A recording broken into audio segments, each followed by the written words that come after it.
Hello viewers, இப்போ நம்ம பார்க்க போகிறது பார்த்தீங்கன்னா இன்டர்நேஷனல் பாலிடிக்ஸ். அதுக்கு முன்னாடி நம்ம சேனலை சப்ஸ்கிரைப் பண்ணிங்க, லைக் பண்ணிடுங்க, கமெண்ட் பண்ணிடுங்க, ஷேர் பண்ணிடுங்க. உங்கள் ஃப்ரெண்ட்ஸுக்கெல்லாம் வந்துட்டு தெரியப்படுத்துங்க. நம்ம இந்த மாதிரி கண்டென்ட் போடுறோம், இந்த மாதிரி தெரியப்படுத்துங்க, நிறைய பேருக்கு வந்துட்டு புரிய வைங்க. இப்போ வாங்க வீடியோக்குள்ளே போகலாம். இப்போ பார்த்தீங்கன்னா நம்ம வீடியோக்குள்ளே போக போகிறோம். முதல்ல விஷயமா பார்த்தீங்கன்னா நம்ம இந்திய நாட்டை பற்றி பார்த்துக்கலாம். இந்திய நாட்டில் பார்த்தீங்கன்னா பக்கத்தில் இருக்கிற ஒரு பாகிஸ்தான் ஆக்கிரமிப்பு காஷ்மீர். பாகிஸ்தான் ஆக்கிரமிப்பு காஷ்மீரில் இருக்கிற மக்கள் நம்மளோட இந்தியாவோட ஒரு ஐலடாக பார்க்குறாங்க. என்ன ஒரு காரணம் என்றால், அந்த பாகிஸ்தானோட ஒரு பொருளாதார நிலை சரியில்லை. அதற்கு காரணம் வந்து சைனாவோட அதிகப்படியான கடன். அதுக்கு காரணம் பார்த்திங்கன்னா இந்த belt and road initiative, China Pakistan economic corridor, இந்த மாதிரி வந்துட்டு ஒரு திட்டங்களை சொல்லிட்டு போகலாம். இதுவும் வந்து பார்த்திங்கன்னா அங்கே இருக்கிற பாகிஸ்தானில் இருக்கிற லித்தியத்தையும் வந்து தோண்டி எடுத்துகிட்டு நம்ம சைனாவுக்கு கொண்டு போகிறதையும் கேள்விப்பட்டிருக்கிறோம். இந்த மாதிரி பார்த்திங்கன்னா அடிக்கடிக்கு இந்த பாகிஸ்தானில் பண்ணுறதுனால தான் அந்த நாடு வந்து ஒரு பொருளாதார ஸ்திரத்தன்மையும் இல்லாமல், ஒரு வளர்ச்சியும் காண்றாமல் இப்போ வரைக்கும் வந்து ஒரு சாதாரண நாடாக மட்டும் இருந்திருக்கு, ஒரு கடனாளி நாடாகவும் இருந்திருக்கு. இப்போ ரீசெண்டாக பார்த்தீங்கன்னா IMF கிட்ட வந்துட்டு ஒரு லோன் கேட்டிருக்காங்க. அந்த லோனில் அவங்களுக்கான அந்த கிடைக்கணும்னா அவங்க வந்து அவங்களோட வரியை வந்துட்டு உயர்த்தணும் அப்படின்னு IMFோட டிமாண்டு. IMFோட டிமாண்டை ஏற்றி அவங்க பார்த்தீங்கன்னா இருக்கிற விலையெல்லாம் ஏற்றுனாங்க. இதனால அதிகமாக பாதிக்கப்பட்டது பார்த்தீங்கன்னா ஏழை நடுத்தர மக்கள் தான் பாதிக்கப்பட்டிருக்காங்க. அந்த ஏழை நடுத்தர மக்கள் பாதிக்கப்பட்டதுனால அவங்க எல்லாருமே பார்த்தீங்கன்னா பாகிஸ்தான் அரசை கண்டித்தும் ஆர்மியை வந்துட்டு எதிர்த்தும் வந்து போராட்டங்களை வந்து மேற்கொண்டதன் பலனாக பார்த்தீங்கன்னா அவங்கள வந்து ஒடுக்க பார்த்துருக்காங்க நம்ம பாகிஸ்தான் ஆர்மி. நம்ம பாகிஸ்தான் ஆர்மியில் அவங்க நாட்டு பாகிஸ்தான் ஆர்மியை நான் சொல்கிறேன். நம்மளோட இந்தியன் ஆர்மியை பொறுத்த வரைக்கும் நம்ம பார்டர் ஏரியாவில் நம்மளை சேஃபாக பார்த்துக்கிறாங்க. அது வரைக்கும் ஹேட்ஸ் ஆஃப். இப்போ அவங்க நாட்டு பாகிஸ்தான் ஆர்மியை எடுத்து என்ன பண்ணுறாங்க, அவங்க நாட்டில் போராட்டம் பண்ணுற மற்றும் அந்த கவர்மெண்ட்டுக்கு அகேன்ஸ்டாக வந்துட்டு செயல்படுறாங்க. காரணம் வந்து அவங்களோட ஒரு கொள்கையும் சரியில்லை. இந்தியா ஒரு வளர்ந்து வரும் நாடாக இருக்குது, பொருளாதாரத்தில் வந்துட்டு எல்லா இடத்துலையும் மேற்படி வளர்ச்சி கண்டுட்டுருக்கு. இதனால நம்ம அந்த பாகிஸ்தானில் இருக்கிற மக்கள் பார்த்திங்கன்னா பாகிஸ்தான் ஆக்கிரமிப்பு காஷ்மீரில் இருக்கிறவங்க நம்ம இந்தியாவோட இணைகிறாங்க. இதுலேயும் வந்து இந்த பாகிஸ்தான் ஆக்கிரமிப்புலேயே இல்லாத ஒரு இடம் வந்து ஒரு பிரச்சனைக்குள்ளாக இருக்குதுன்னா அது பலுச்சிஸ்தான் தான். பலுச்சிஸ்தான் மாகாணத்தில் பார்த்திங்கன்னா பாகிஸ்தானுக்கு ஆப்போசிட்டாக வந்து பல தாக்குதல் வந்துட்டு நடந்துட்டு தான் இருக்குது. காரணம் வந்துட்டு தெஹ்ரீக் தாலிபான்னு சொல்லுவோம். அவங்களோட ஒரு ரோலுங்கிறது ஒரு முக்கியமான ஒரு ரோலாக இருக்குது. காரணம் வந்துட்டு பலுச்சிஸ்தான் வந்துட்டு தனி மாகாணம், அது ஒரு தனி நாடாக வந்துட்டு அங்கீகரிக்கு தனி நாடு கேட்டுட்டு இருக்காங்க பாகிஸ்தான் கிட்ட. பட் இருந்தாலும் வந்துட்டு பாகிஸ்தான் கொடுக்க மாட்டேன்றாங்க. ஏன்னா பலுச்சிஸ்தானில் தான் வந்து ஒரு முக்கியமான ஒரு இடம். அதாவது அது பெஸ்ட்டாக பார்த்தீங்கன்னா நம்ம குவாடத்துலேயும் துறைமுகத்துலேருந்து ஒரு சீபேஸாகவும் போகலாம், ஒரு ஈரானுக்கு வந்துட்டு ட்ரேட் ரூட்டாகவும் போக முடியும் அந்த பலுச்சிஸ்தானால். இப்போ வந்து அந்த பலுச்சிஸ்தான் வந்துட்டு தனிநாடாக கேட்டு அந்த தனிநாடு தனியாக போனால் இதனால் பாதிக்கப்படுறது வந்து பாகிஸ்தான் தான். அதுக்கப்புறம் பார்த்தீங்கன்னா தெஹ்ரீக் தாலிபானோட அட்டாக் வந்து அதிகமாகறனால அவங்க நாட்டை வந்து முக்கியத்துவம் படுத்துறதுக்கு பதிலாக அவங்களோட ஆர்மியை வந்துட்டு ஒரு எய்ம் பண்ணி பார்த்துக்கிறாங்க. அந்த ஆர்மி வந்துட்டு அது அதிகமாக செலவினங்கள் வரும்போது அதிகமாக வந்துட்டு ஆர்மியில் பார்த்தீங்கன்னா ஊழல் வந்துட்டு அதிகமாக்கப்படுகிறது. இதனால வந்துட்டு அந்த ஒரு நாட்டில் இருக்கிற அரசாங்கத்தில் இருக்கிற முக்கிய தலைகளும் வந்துட்டு உணர்ந்த அந்த நாட்டில் இருக்கிற இராணுவத்தில் இருக்கிற மேல் பொறுப்பில் இருக்கிறவங்களும் மேல் பதவியில் இருக்கிறவங்களும் ஒரு ஊழல்வாதிகளாக இருக்காங்க. இப்போ அதனால தான் பார்த்தீங்கன்னா அவங்கள எல்லாம் டவுன் பண்ணிவிட்டு புது ஆளுகளாக வந்துட்டு அடிக்கடிக்கு மாற்றிட்டு இருக்காங்க. அரசியே வந்துட்டு இப்போ பாகிஸ்தானில் இருக்கிற அரசியே பார்த்தீங்கன்னா தீர்மானிக்கிறது பார்த்தீங்கன்னா இராணுவம் தான். அவங்க வந்துட்டு ஒரு டெமோக்ராட்டிக் ஒரு நாடாக வந்து கிடையாது. அந்த இடத்துல முற்றிலும் வந்து அந்த ஒரு ஆட்சிக்கு வந்துட்டு ஒரு அங்கம் வகிக்கிறதுக்கு ஒரு இடம் கொடுக்கறதே வந்துட்டு அங்கே இருக்கிற இராணுவம் தான். காரணம் என்னன்னா அமெரிக்காவோட அதிகப்படியான ஒரு ஆயுதங்கள்லேருந்து ஏர்கிராஃப்ட் வரைக்கும் எல்லாம் அங்கே தான் இருக்குது. அவங்களோட ஒரு ஹெல்ப் வேணும்னா இது ஒரு டெமோக்ராட்டிக் கண்ட்ரியாக இருக்கணும் அப்படின்னு ஒரு ப்ரொஜெக்ஷன் வேணும்னா அதில் வந்துட்டு இந்த மாதிரி தேர்தலை வந்துட்டு நடத்தணும், இந்த மாதிரி ஒரு பிரசிடெண்ட் பிரைம் மினிஸ்டர் இந்த மாதிரி ஒரு பொறுப்பை கொண்டு வரணும் அப்படின்னு தான் அந்த இடத்துல இந்த மாதிரி தேர்தல்லாம் நடக்குது. இது வந்துட்டு இது ப்ரொபோகண்டா கிடையாதுங்க. இப்போ நீங்கள் நான் முன்னாடியே பார்த்தீங்கன்னா F-60 ஒரு பான் பாதுகாப்பு அமைப்புலேருந்து எல்லாமே வந்துட்டு பார்த்தீங்கன்னா ரைஃபிள்ஸ்லேருந்து பார்த்தீங்கன்னா எல்லாமே இருக்குது பாகிஸ்தான் கிட்ட. இதுலேருந்து பார்த்தீங்கன்னா இப்போ சைனா கிட்டேருந்து வாங்குறாங்க, சைனா கிட்ட ப்ளஸ் USA கிட்ட எல்லாருக்கிட்டையும் வாங்கி அவங்களோட மிலிட்ரியை வந்து ஸ்ட்ரென்தன் பண்ணுறதுக்கு அதிகப்படியான ஒரு ஜிடிபி வந்து ஒதுக்குறாங்க. பட் அவங்க வந்து பர்சன்டேஜ் ஒதுக்குறதுல பார்த்தீங்கன்னா அதிகப்படியாக வந்துட்டு இந்த ஒரு இராணுவ உட்கட்டமைப்புலேயே பார்த்தீங்கன்னா அதிகப்படியாக வந்து ஊழல் நடைபெறுகிறது. அந்த ஒரு பொருள் கொள்முதல் அந்த ஒரு கொள்முதல்லேருந்து அதிகப்படியாக வந்துட்டு ஒரு ஊழல் நடக்குதுன்னா அது பாகிஸ்தானில் தான். பட்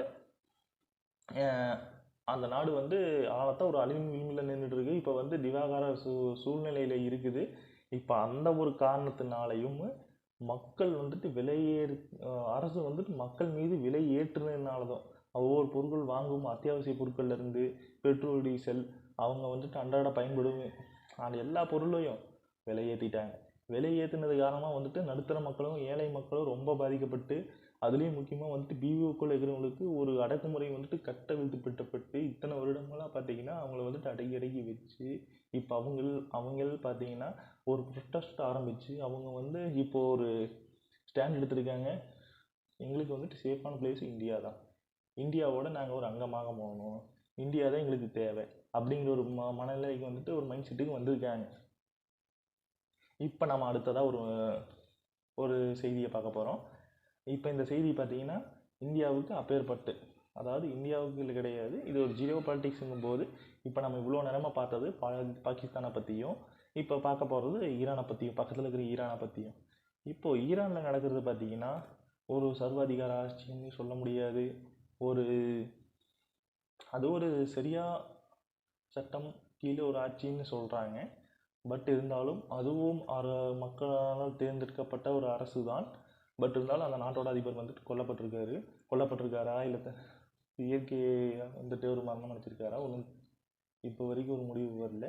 இருந்தாலும் வந்து பார்த்தீங்கன்னா அவர் பயணித்த ஹெலிகாப்டர், அதாவது அசர்பைஜான்லேருந்து ஒரு இன்ஃப்ராஸ்ட்ரக்சர் அதை தொடங்கி வச்சுட்டு அவர் வந்து அங்கேருந்து ஈரானுக்கு பார்டர் வழியாக கிராஸ் ஆகி வரும்போது ஈரான் பார்டருக்கு பக்கத்தில் வந்துட்டு இறந்த ஒரு ஹெலிகாப்டர்ஸு கிராஸ் ஆகிருக்கு. அந்த ஹெலிகாப்டர் கிராஸில் பார்த்தீங்கன்னா அவரும் ஃபாரின் அஃபேர் மினிஸ்டரும் அவங்கெல்லாம் வந்து பார்த்திங்கன்னா இறந்துருக்காங்க. கிட்டத்தட்ட பார்த்திங்கன்னா இது வந்துட்டு அந்த நாட்டுக்கான எவ்வளோ இழப்பு தான்.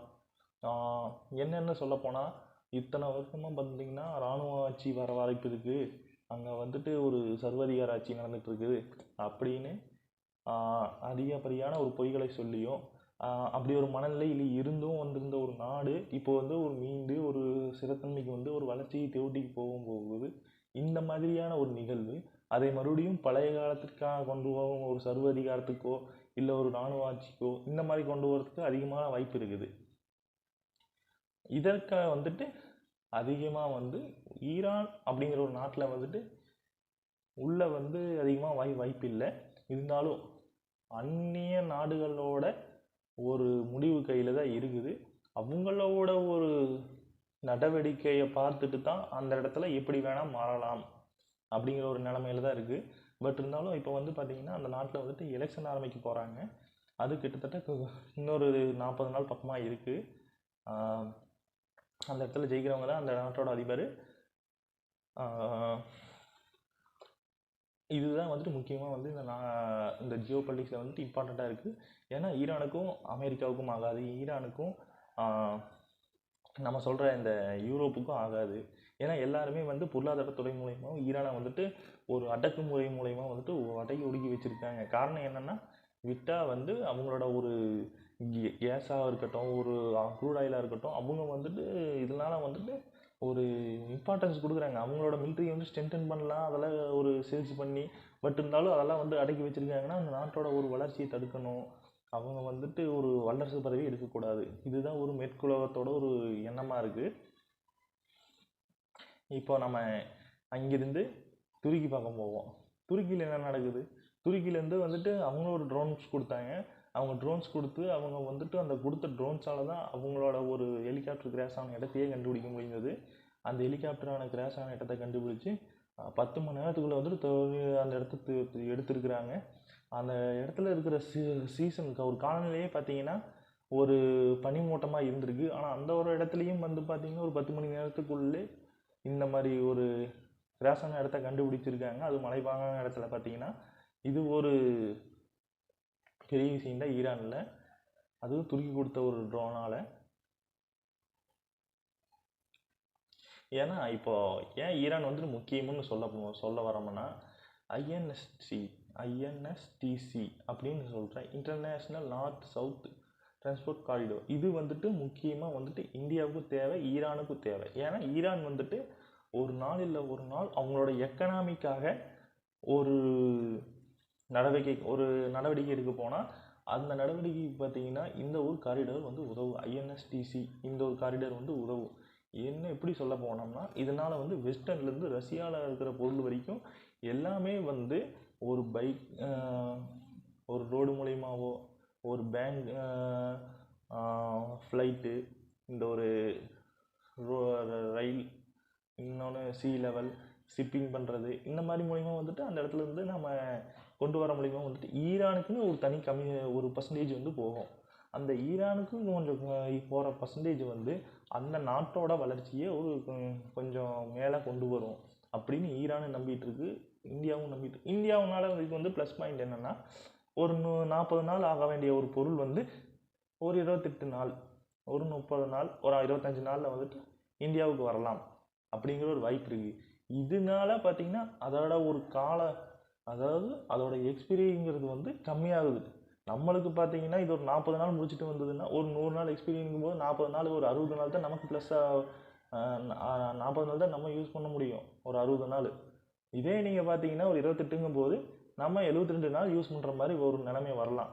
அப்போது அதோட காலநிலை வந்து ஒரு எக்ஸ்பீரியங்கிறது வந்துட்டு இன்னும் எக்ஸ்டெண்ட் ஆகுது. நம்ம யூஸ் பண்ணுறது 10 நாள் யூஸ் பண்ண வேண்டியது இன்னும் 20 நாள் யூஸ் பண்ணலாம்.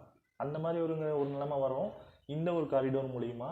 இது இந்தியாவுக்கு முக்கியம். இது ஜியோ பொலிட்டிக்ஸில் வந்துட்டு ரொம்ப முக்கியமாக இருக்குது. அப்புறம் பார்த்தீங்கன்னா நம்ம சைனாவில் இருக்கிறப்ப சைனாங்கிற ஒரு நாடு பார்த்திங்கன்னா ஒரு கம்யூனிஸ்ட் நாடு தான். கம்யூனிஸ்ட் நாடாக இருந்தாலும் சொல்லலாம். ஆனால் அதோட பக்கத்தில் இருக்கிற ஒரு சின்ன தீவு, அதை வந்துட்டு இன்னும் நாடாக கூட அங்கீகரிக்கலை. அது வந்துட்டு தைவான்னு சொல்கிறோம். அந்த தைவானுங்கிற ஒரு நாட்டில் தைவானுங்கிற ஒரு நாடு அப்படின்னு ஒரு இதுக்காக சொல்கிறேன். அந்த தைவானுங்கிற இடத்துல பார்த்தீங்கன்னா இப்போ ஒரு எலெக்ஷன் தேர்தல் நடந்திருக்கு. அதில் இருக்கிற இப்போ வந்துட்டு வெற்றியாளர் என்ன பண்ணியிருக்காரு, அதிகப்படியான ஒரு சீனா அகென்ஸ்ட்டுக்கு, அதாவது அக்ரஷனை வந்துட்டு வெளிப்படுத்தியிருக்காரு. அதோட வெறுப்புத்தன்மையை வந்து அதிகப்படுத்திக்கிறதுனால சைனா வந்து என்ன பண்ணியிருக்காங்க, தைவானை சுற்றி இருக்கிற இடத்துல அவங்களோட மிலிட்ரியை வந்துட்டு நிப்பாட்டி ஒரு மிலிட்ரி ட்ரில்லை வந்துட்டு ஏற்படுத்தியிருக்காங்க. இதனால பார்த்தீங்கன்னா அந்த இடத்துல பதற்றம் நிறுவலாம். பட் போர்னு ஒன்று வந்துச்சுன்னா அந்த இடத்துல ஜெயிக்கிறது வந்து தைவானுக்கு வந்துட்டு ப்ளஸ்ஸாக வந்து ஒரு பேக் போனாக வந்துட்டு யூஎஸ்ஏ வரலாம், சைனாவுக்கு வந்து ரஷ்யா வரலாம். பட் இந்த ஒரு மோதலுங்கிறது ஏற்படாது. ஏன்னா இங்கே ஜப்பானும் தைவானுக்கும் ப்ளஸ் பாயிண்ட் அதிகம். ஏன்னா சைனா உருவாகிறதுக்கு முன்னாடியே பார்த்தீங்கன்னா அது ஒரு முன்னாடி இருந்தது பார்த்தீங்கன்னா ஜப்பான் கையில் தான் இருந்தது. ஃப்ரெண்ட்ஸ், மறக்காமல் நம்ம வீடியோ லைக் பண்ணிடுங்க, ஷேர் பண்ணிடுங்க, சப்ஸ்கிரைப் பண்ணிடுங்க. இதுக்கும் மேலே ஏதாவது கண்டென்ட் தேவைப்படுதுன்னா கீழே கமெண்ட் பண்ணிடுங்க, கமெண்ட் பாக்ஸில். பாய்.